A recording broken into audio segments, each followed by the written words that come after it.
Nakatakdang pasabugi ng telebisyon sa pagdating ng pinakabagong serye na Sigabo na tampok ang ilang kilalang bituin sa industriya. Ayon sa mga ulat, puspusa na ang paghahanda ng production team para sa engrandeng proyekto na inaasahang magbibigay ng kakaibang kilig at matinding drama sa mga manonood.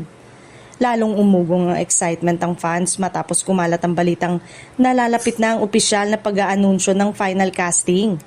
Marami ang naghihintay kung sino-sino nga ba ang napipiling bida at kontrabida sa naturang serye, lalo na't ilang bigating pangalan ng umano'y pinagpipilian.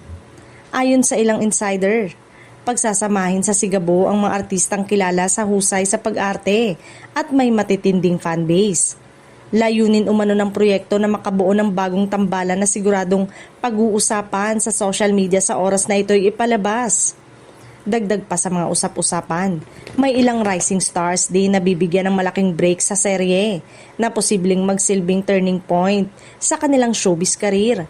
Ito ang isa sa dahilan kung bakit mas lalong inaabangan ng kumpletong listahan ng cast.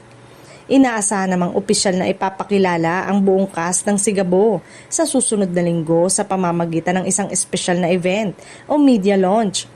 Dito rin ilalantad ang ilan sa mahalagang detalye ng kwento at kung ano ang dapat abangan ng mga manonood.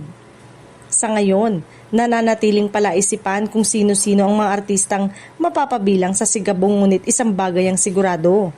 Malaki ang potensyal nitong maging susunod na hit series na pag-uusapan ng buong bansa.